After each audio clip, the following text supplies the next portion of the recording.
Eu fiquei pensando assim, relembrando de todos os consórcios mestral e doutoral que eu participei, e sempre nesses consórcios eu tinha um anseio de sair dali com alguma dica, né, com alguma orientação para a minha pesquisa, e algo que realmente pudesse ser aplicado, né? Não ficasse tanto no mundo das ideias, da reflexão, mas algo que me ajudasse realmente a dar encaminhamentos práticos à pesquisa, ao texto do relatório de pesquisa. Então, nesse sentido, eu fiquei pensando o que falar para o pessoal dessa turma, né? O que falar para mestrandos e doutorandos que estão aí num caminho de descoberta. E dentro da minha experiência acadêmica e aquilo que eu já experimentei, já ouvi dos pares, uma das questões que sempre pesou é essa relação entre aquilo que a gente compreende como objetivos específicos e os nossos resultados de pesquisa. Então, eu acabei sugerindo esse tema, prontamente foi acolhido, o que me deixou feliz. Coerência em pesquisa científica, qual é a relação dos meus objetivos específicos com os meus resultados de pesquisa? São indagações, questionamentos e também algumas técnicas daí dos profissionais e dos teóricos de metodologia que eu acho que podem nos ajudar nesse momento que muitos estão voltando aí para um delineamento da pesquisa, um desenho da pesquisa, mas também para alguns que já qualificaram, que já estão perto da defesa e precisam se preocupar um pouco mais com essa questão da coerência.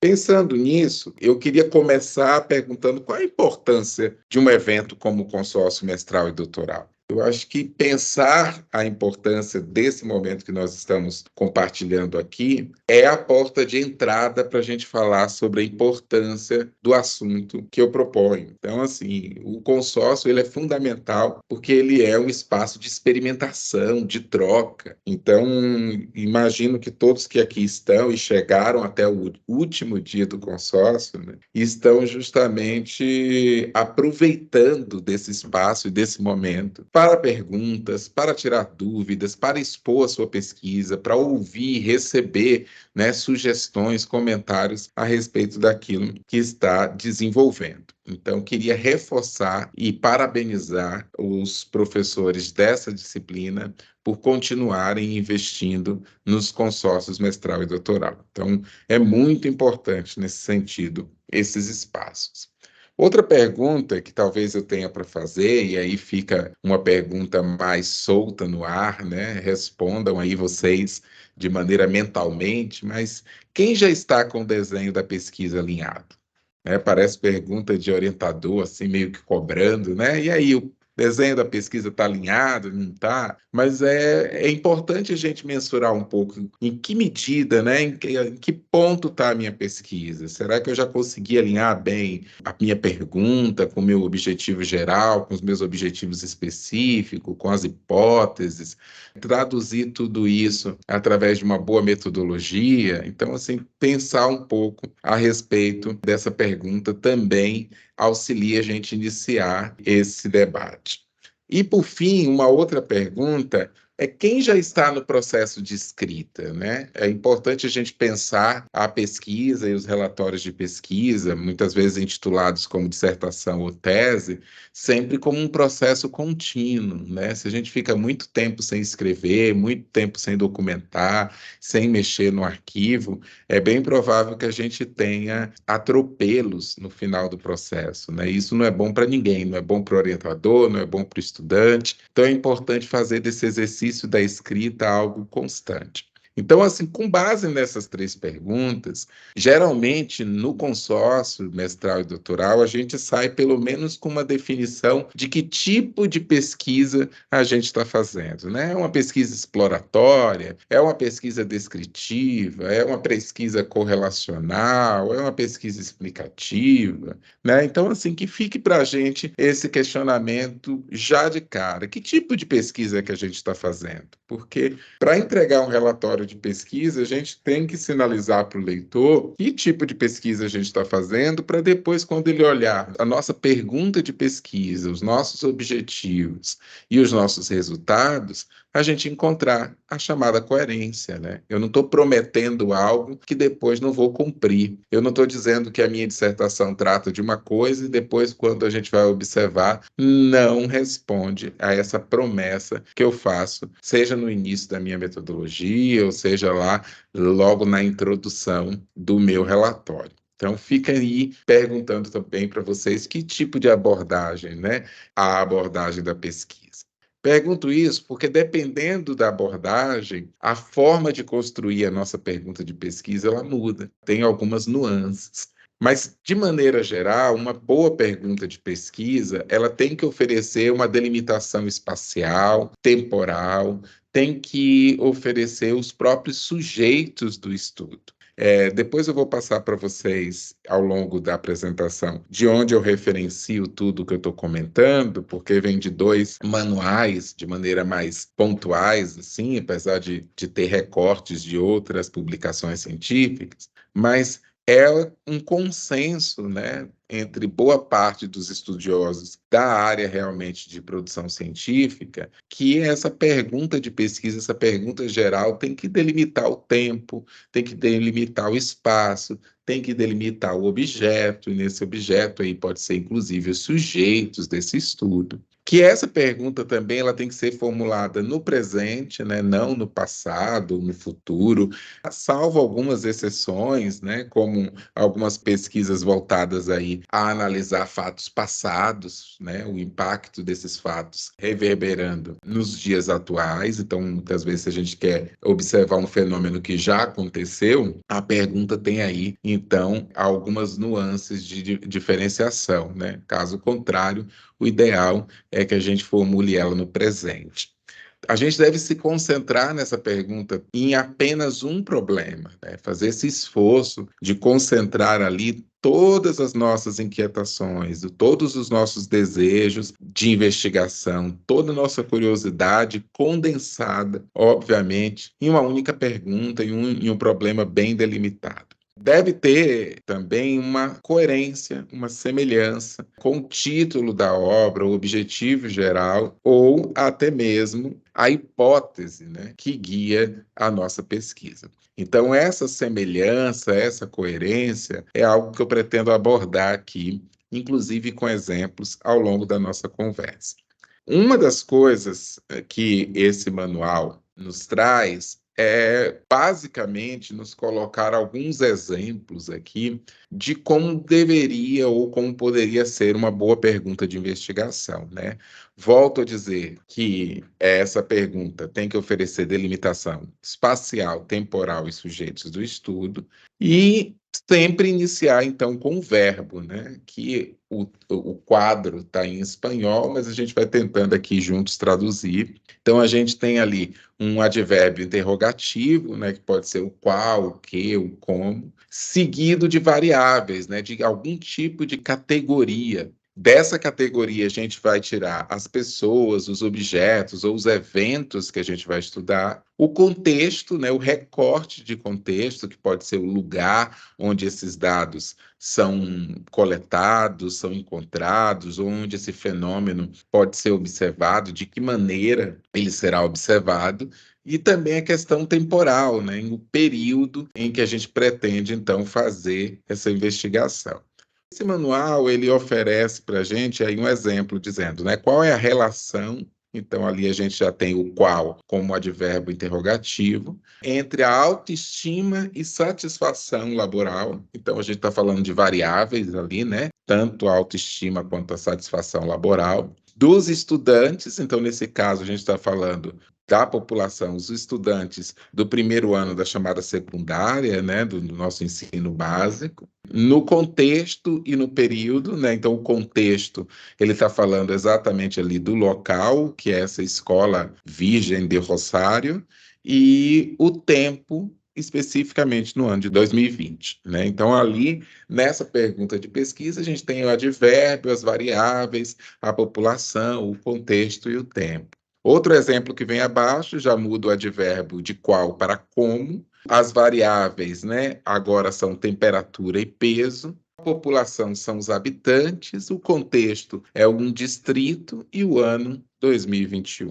ali, com essas divisões, né, de classes que precisa ter numa pergunta de investigação, a gente tem clareza do que se trata aquele relatório, aquela pesquisa, assim que a gente consegue estabelecer as leituras. Então, isso é interessante a gente ter consciência. Pensando nisso e pensando nas abordagens, né, exploratória, descritiva, correlacional, explicativa, eu trago alguns exemplos com base disso. Então, vamos supor que eu tenha lá uma pesquisa de alcance exploratório. Então, o título da minha pesquisa provisório, né, podia ser lá, Motivação no trabalho dos professores na instituição educacional Paulo Freire. Então, qual seria o meu problema geral, né? Qual é a percepção dos professores sobre a motivação no trabalho na instituição educacional Paulo Freire em 2023? Então, ali eu tenho o advérbio qual, eu tenho a variável, que é a percepção, eu tenho a população, que são os professores, eu tenho o contexto, que é a instituição educacional, e eu tenho o tempo, que é 2023. Então, aí a gente já tem um pouco o alcance exploratório, e aí a gente percebe que o que vai mudando está muito relacionado às variáveis, né? No alcance exploratório, eu quero a percepção. Já no alcance descritivo, eu mudo para qual o nível de motivação no trabalho. Então, o nível de motivação passa a ser, então, essa variável descritiva, que inclusive muda a abordagem no sentido metodológico e, com certeza, os meus objetivos serão diferentes, os meus resultados serão diferentes, e a gente precisa encontrar essa coerência. Quando a gente fala de um alcance correlacional, por exemplo, volta a mesma construção lá de problemática com aquelas 5 classes, né? Aquelas 5 categorias. Aqui a mudança já passa de nível de motivação e de percepção para relação entre a motivação no trabalho e a liderança dos professores. Então, quando a gente tem um trabalho correlacional, que a gente quer medir aí 2 variáveis, nesse caso a gente está fazendo uma relação entre o quê? Entre motivação e liderança, que são 2 variáveis aí que a gente vai precisar analisar. Então, muda também um pouco a nossa pergunta.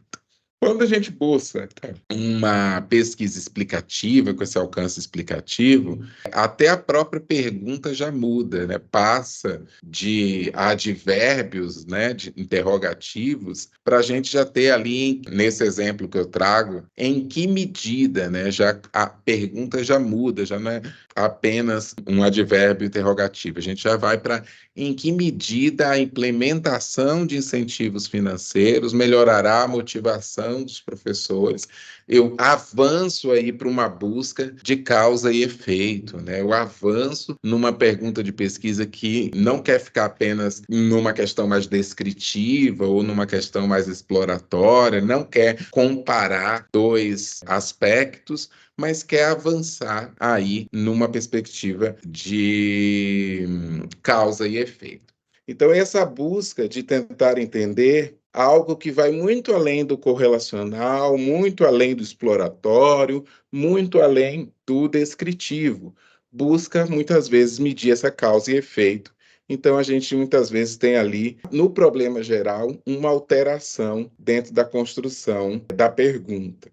Essa pergunta vai nos guiar para o chamado objetivo geral, né? Tem uma relação total. Então, se eu tenho uma pergunta voltada para uma pesquisa exploratória, a gente vai ter um objetivo também voltado para responder essa pergunta dentro de uma perspectiva exploratória. E assim a gente faz com correlacional, com explicativa, né? E avança nesse sentido.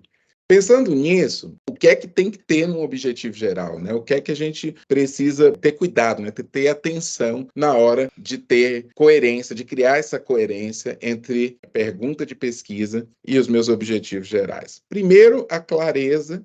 Isso é muito difícil, às vezes a gente pega objetivos gerais aí em alguns trabalhos muito difusos, muito confusos, em alguns projetos de pesquisa a gente vai analisar, não estão condizentes, às vezes, até com o próprio programa de pesquisa, não está muitas vezes condizente com a linha de pesquisa do próprio orientador ou a linha de pesquisa do programa. Então, assim, é importante a gente não inventar palavras difíceis, né? Tentar alinhar aquilo que a gente tem, a nossa curiosidade, com aquilo que o programa e as linhas de pesquisa defendem, e de maneira muito clara, muito objetiva, utilizando as palavras mais simples possível, mas com a maior carga de significado, né?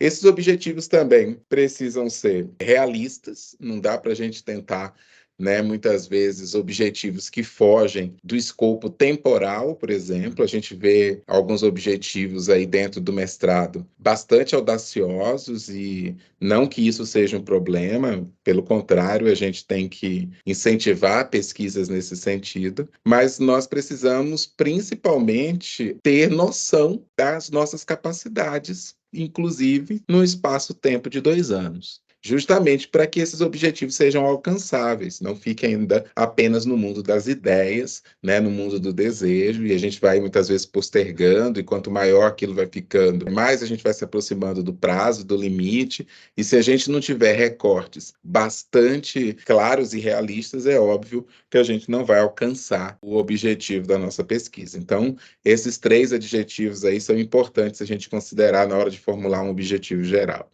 Deve incluir, obviamente, o verbo no infinitivo, as variáveis e as unidades, o contexto, ou seja, tudo aquilo que a gente falava cá dentro da pergunta de investigação, essas classes acabam voltando, agora com o objetivo geral, tendo em consideração que esse objetivo, a função dele maior, é investigar e explorar o problema. E muitas vezes a gente se sente desanimado, né? Se sente desmotivado porque a nossa pesquisa não resolve aquele problema. E isso daí a gente não pode pensar dessa forma, né? Necessariamente a minha investigação, ela não precisa apresentar uma solução para aquele problema. Talvez o intuito seja realmente investigar, explorar, e aí a soma desses trabalhos a respeito daquele tema é que vai gerar aí, quem sabe, uma solução para aquele problema.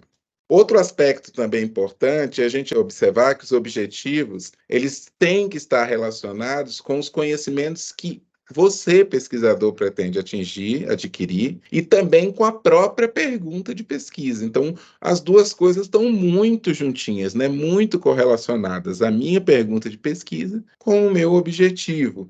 Tudo isso visando, inclusive, uma formação pessoal, né? Aquilo que o próprio pesquisador pretende adquirir, seja para a sua vida, seja para o seu trabalho, seja para devolver isso à sociedade. Então, essa equação precisa ser bem desenhada.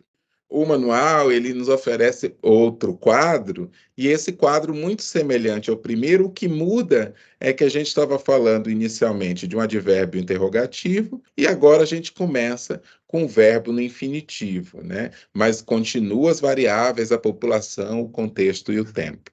Então, ele dá o exemplo ali, ó, determinar a relação entre a autoestima e a satisfação laboral dos estudantes do primeiro secundária na Escola Virgem do Rosário em 2020. Avaliar como afeta a temperatura e o peso dos habitantes do distrito em 2021. Então, assim, as classes voltam a se repetir, no caso do objetivo, mudando apenas para o verbo no infinitivo. Trago outros exemplos aqui para a gente ver essa relação e essa coerência entre problema geral e objetivo geral, né? Então, qual a percepção dos professores sobre a motivação profissional no Instituto Educacional Paulo Freire? O objetivo geral seria, então, conhecer. Então, se eu troco qual por conhecer. Conhecer a percepção dos professores sobre a motivação, tá. No caso do descritivo, eu troco qual nível de motivação por identificar. Então, olha o verbo ali de um alcance descritivo, já passa a ser identificar. No correlacional, eu troco qual é a relação por estabelecer a relação. E no explicativo, em que medida, por determinar a medida. Então, a gente percebe que, inclusive, a continuação da sentença permanece igual. E quando a gente fala de objetivos específicos, então, que é o tema mais central, né? Eu tenho minha pergunta clara, tenho meu objetivo geral bastante claro, né? Bastante palpável, alcançável, tudo aquilo que a gente falou, mas aí chega nos objetivos específicos, geralmente a gente tem uma confusão. E aí eu acho importante a gente se recorrer à literatura científica para a gente clarear um pouquinho mais esses aspectos que a gente busca dentro da construção dos nossos objetivos específicos. Então, a primeira coisa que a gente tem que saber é que os objetivos específicos, eles são as conquistas que o pesquisador deseja alcançar para alcançar o objetivo geral. Então, né, são partes desse objetivo geral. Isso, até então, é um consenso para a gente. Em qualquer aula de metodologia, a gente acaba tendo essa noção. Só que talvez o avanço é quando a gente pensa essas etapas, pensa essas partes para construir, alcançar o objetivo geral, de uma maneira sequencial, né? 1, 2, 3, ou elas acontecendo de maneiras paralelas, né? Acontecendo ao mesmo tempo. Então, tem objetivos específicos que podem depender um do outro, mas também tem objetivos específicos que podem ser alcançados de maneira paralela.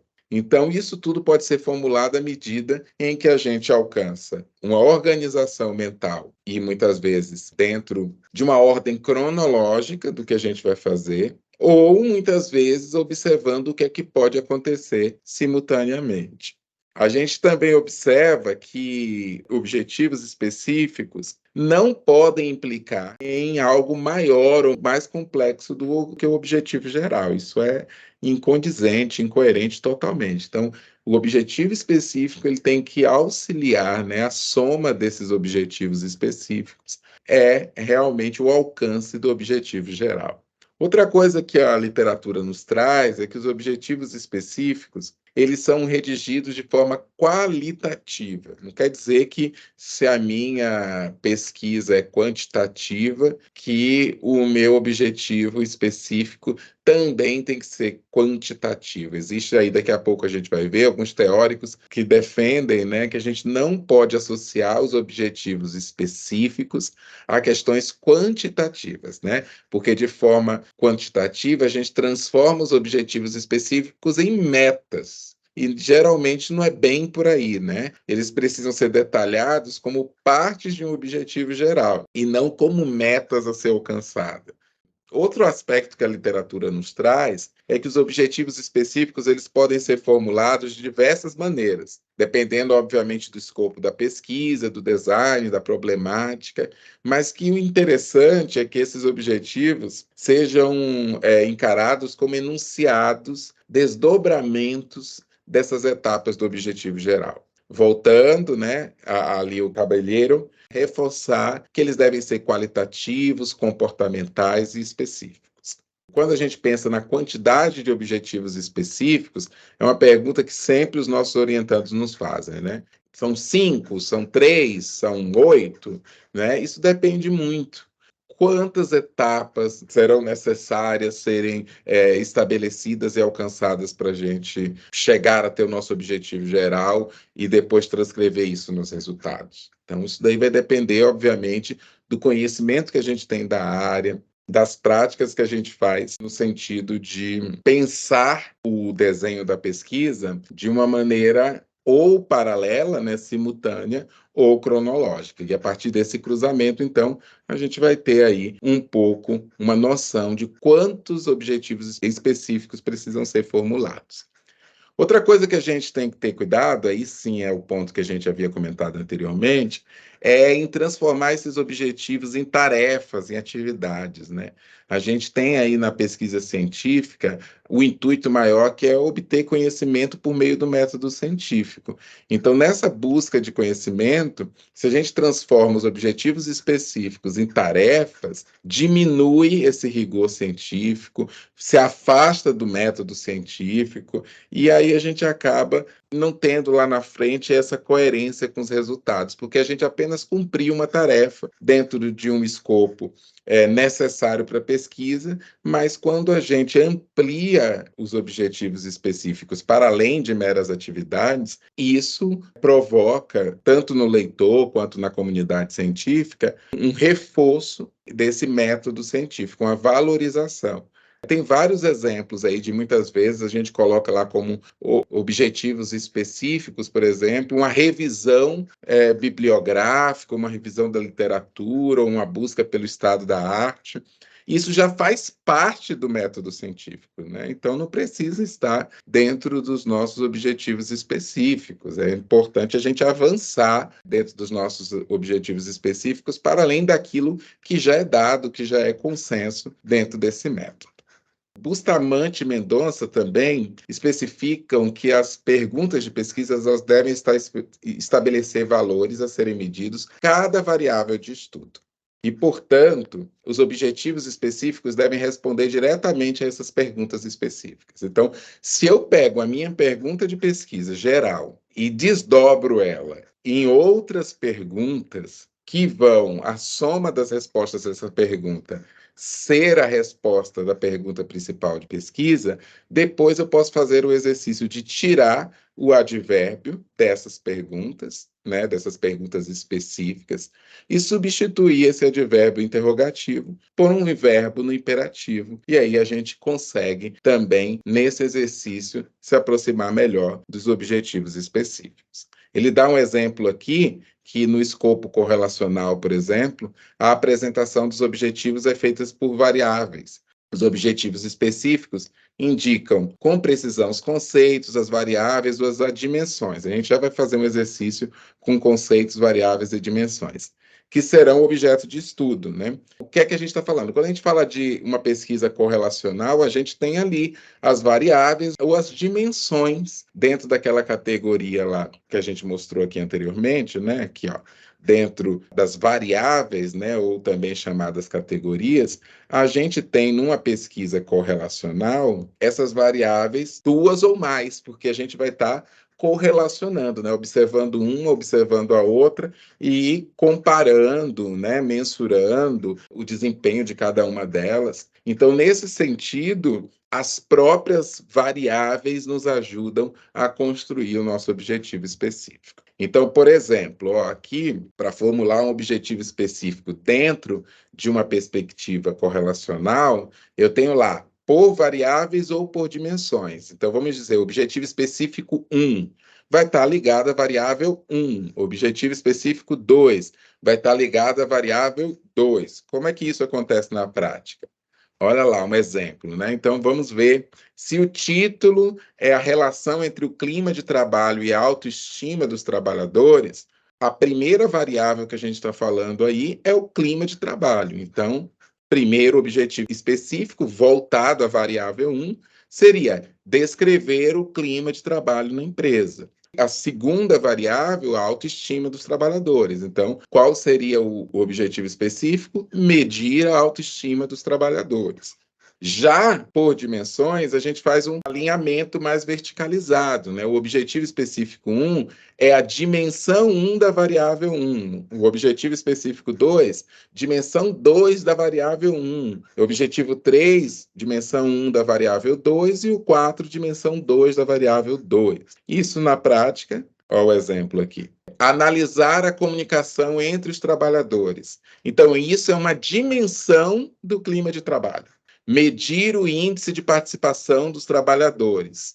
Uma segunda dimensão do clima de trabalho, que é a variável 1. Conhecer a autoestima social dos trabalhadores. Dimensão 1 da variável 2. Identificar a autoestima familiar dos trabalhadores.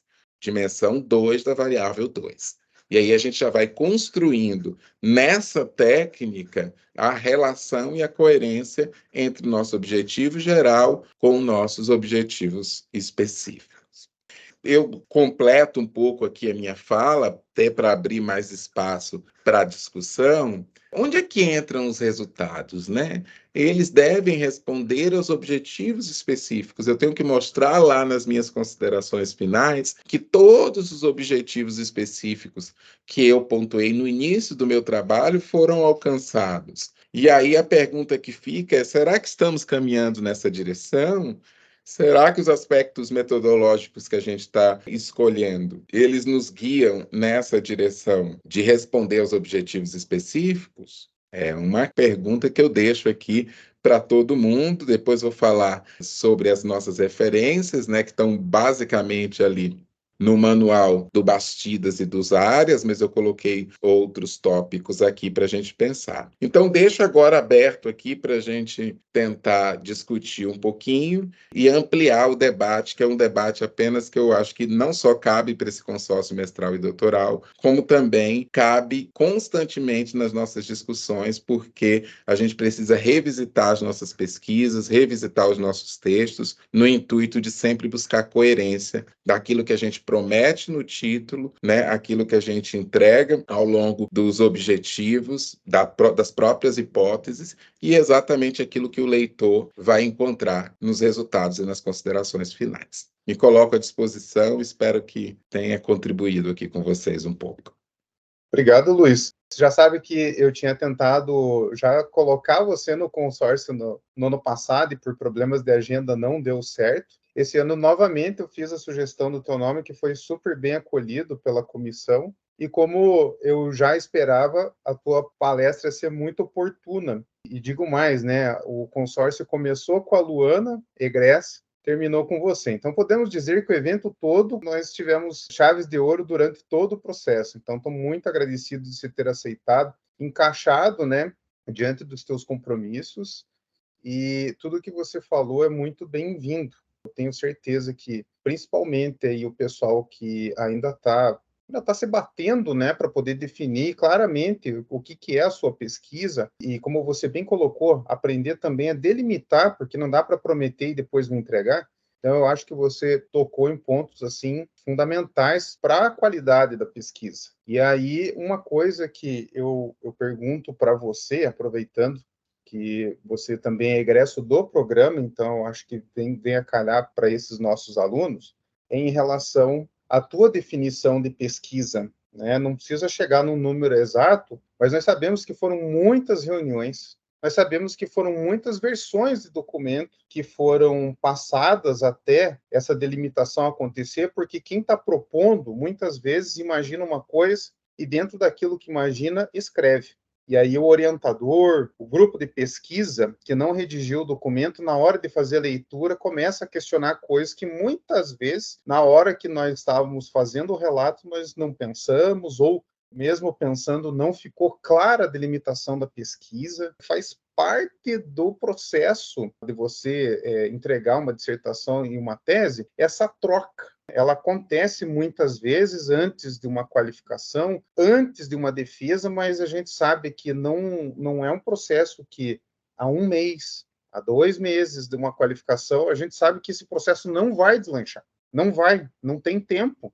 Eu gostaria de humildemente pedir para você dar uma orientação nesses casos, porque eu sei que a tua trajetória passou por muita troca, eu consegui acompanhar no mínimo metade da tua pesquisa, né, a metade para frente da tua pesquisa, então eu sei do teu comprometimento. Não à toa você conseguiu fazer a tua pesquisa, uma parte dela fora do país, e como eu costumo falar para os alunos, não vai qualquer um para fora, justamente porque a pesquisa, num primeiro momento, precisa estar amadurecida para não chegar lá fora e voltar com outro projeto de pesquisa. Né, os alunos pensam mais pela questão, não vai deixar porque é ruim, não vai deixar porque não concorda, não. Primeira coisa, precisa estar amadurecida para a pessoa não voltar com um projeto que não tinha nada a ver com o que saiu daqui.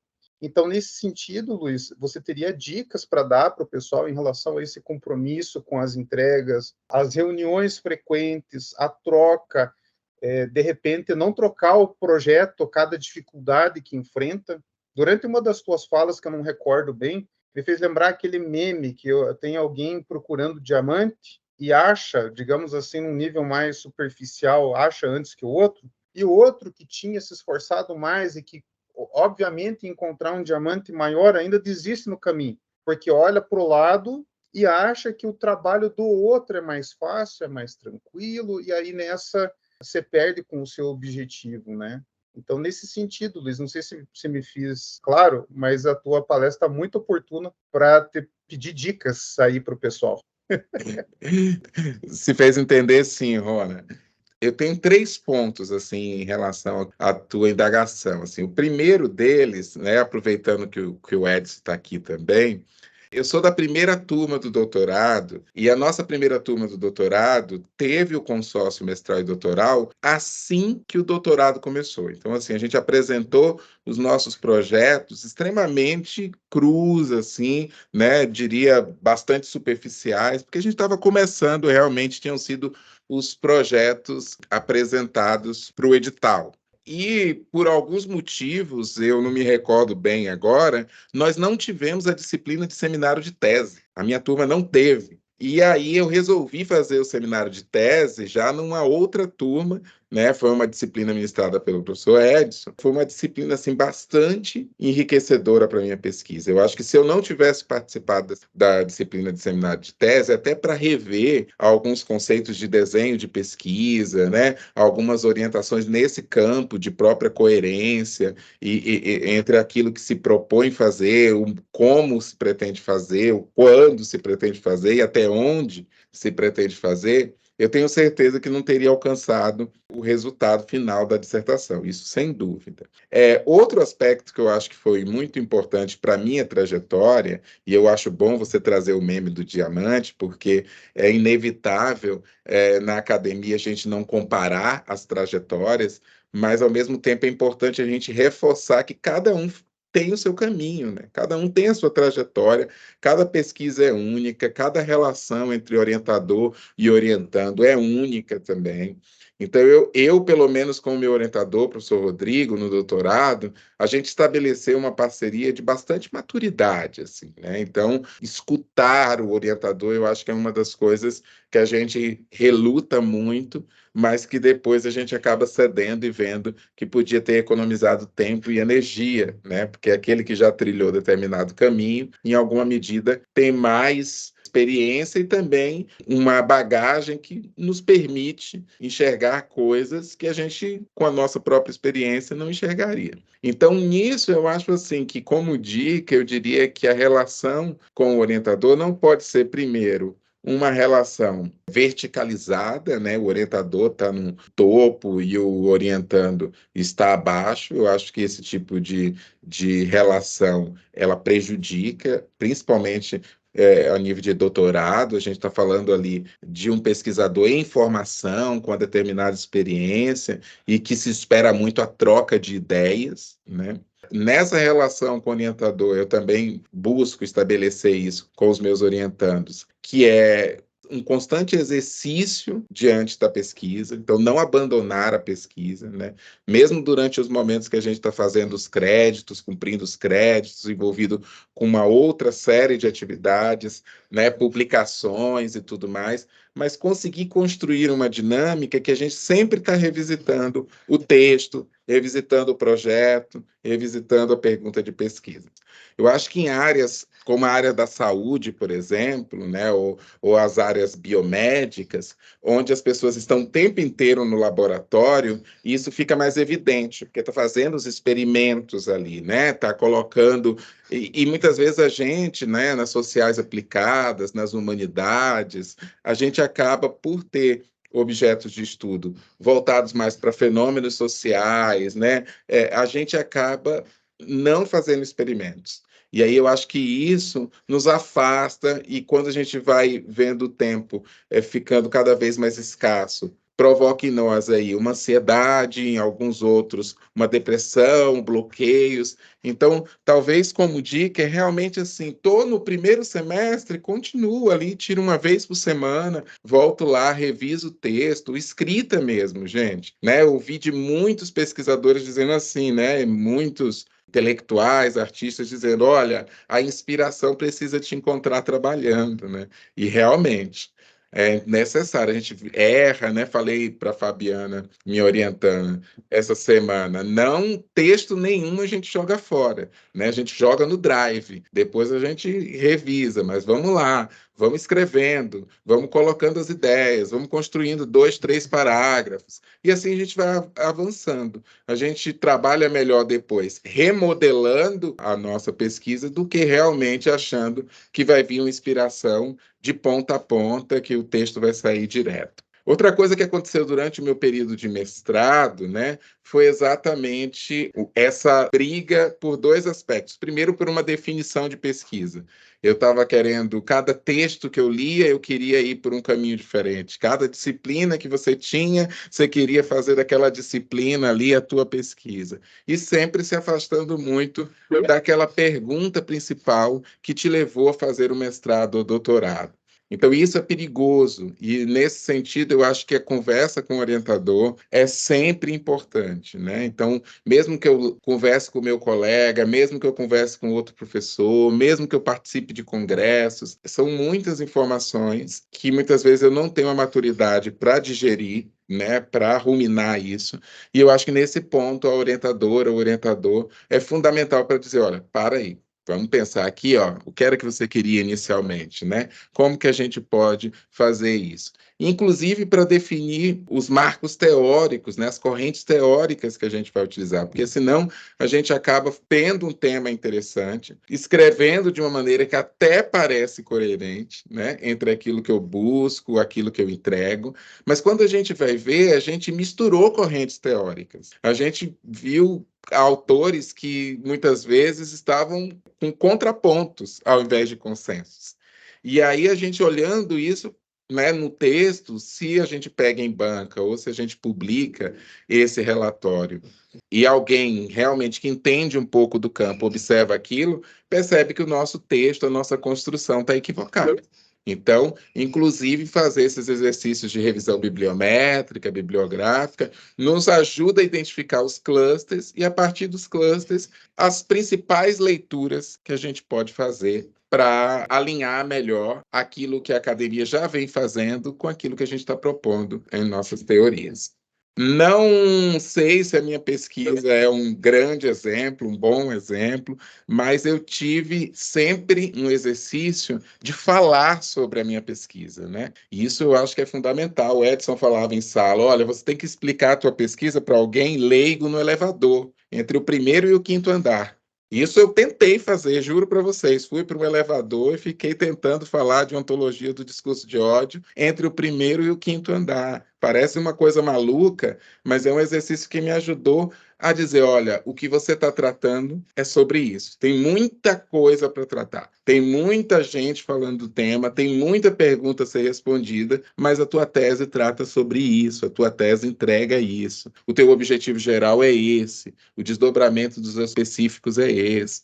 Então, assim, não sei se o meu relatório final, ele alcançou tudo isso, mas hoje, depois de 10 anos trabalhando de maneira mais próxima com a realidade acadêmica e científica, eu posso afirmar, assim, que na minha experiência, essa questão da coerência hoje é uma das coisas que eu busco muito, porque, inclusive nas minhas leituras, porque o método científico exige isso, né? Então, essa maturidade que eu alcancei agora, pelo menos nesse campo, me faz sempre ter muito cuidado com aquilo que eu escrevo, com aquilo que eu publico, com as leituras, com aquilo que eu busco, para que eu não me perca nesse mundo grande que é o mundo do conhecimento, né?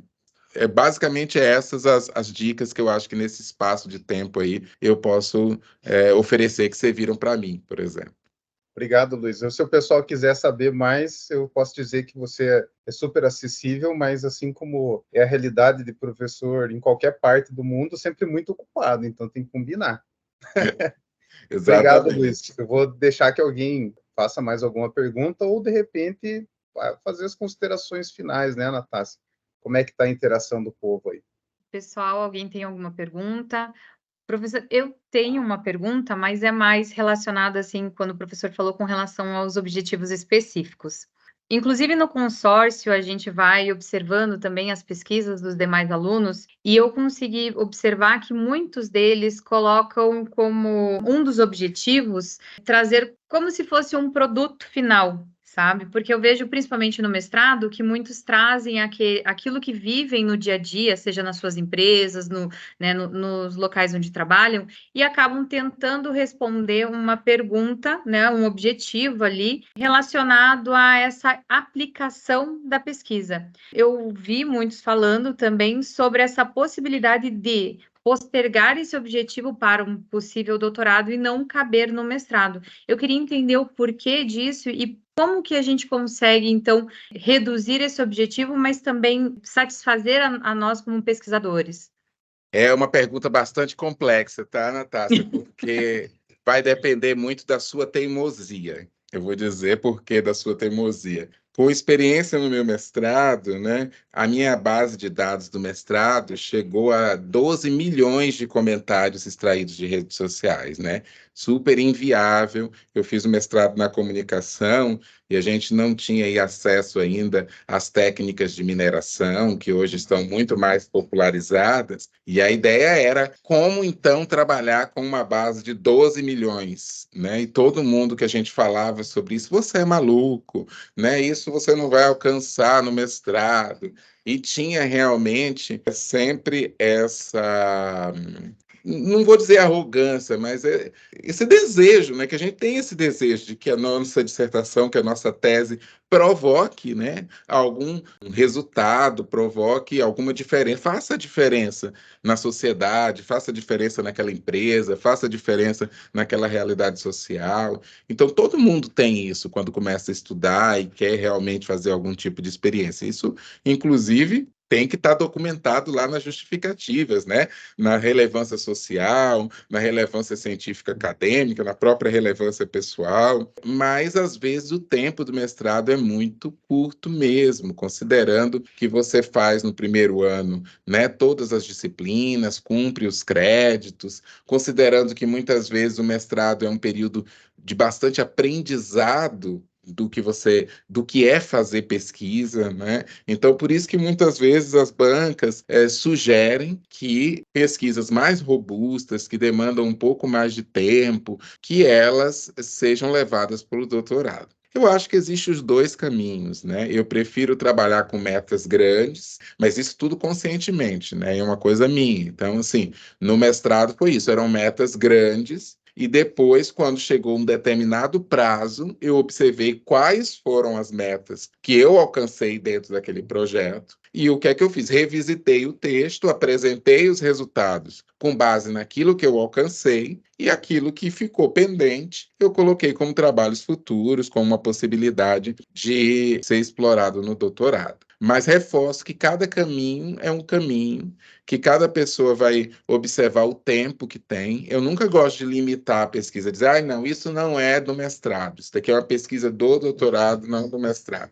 Dependendo do esforço da pessoa, do tempo, da orientação, de uma série de fatores, pode sim entregar uma dissertação robusta, como se espera, talvez, de uma pesquisa de doutorado. Mas aí é, obviamente, uma série de fatores que precisam ser levados em consideração. Então, acho que esse caminho de a gente ir fazendo, né, e depois, quando chegar um tempo ali, principalmente na qualificação, isso fica claro, né? Quanto mais coisa a gente leva para a qualificação, mais a gente tem a possibilidade de entender melhor a nossa pesquisa, de entender melhor os nossos limites, e a partir daí dizer, não, realmente o recorte que eu tenho que fazer é aqui, é até aqui que eu devo ir. Esses são caminhos que nos ajudam a entender bem a pesquisa, mas é um caminho que, para o bem ou para o mal, é bastante individual. Muito obrigada, professor. Muito boa também a sua resposta. Ajuda a gente também a entender um pouco mais, principalmente para quem está no mestrado, está começando a se tornar cientista, né? Para a gente buscar essa pesquisa científica. Eu gostaria só de perguntar se mais alguém tem alguma pergunta. Não tem uma pergunta, Natácia, só um agradecimento por ter sido lembrado e expressar a satisfação de ouvir o Luiz falar tão bem desses pontos, com tanta clareza didática, viu, Luiz? Muito bom, obrigado. Ai, Edson, vindo de você, isso é um grande elogio. Então, tá bom, professor. Agradeço novamente, professor Luiz, por ter trazido essa palestra tão oportuna para a gente. Acredito que todo mundo trouxe ali e conseguiu abarcar muito mais ali com a sua pesquisa e os objetivos e a forma como o professor explanou, isso foi muito importante, tá bom? Muito obrigada, boa tarde. Boa tarde, gente. Obrigado. Boas bancas. Obrigado. Até mais.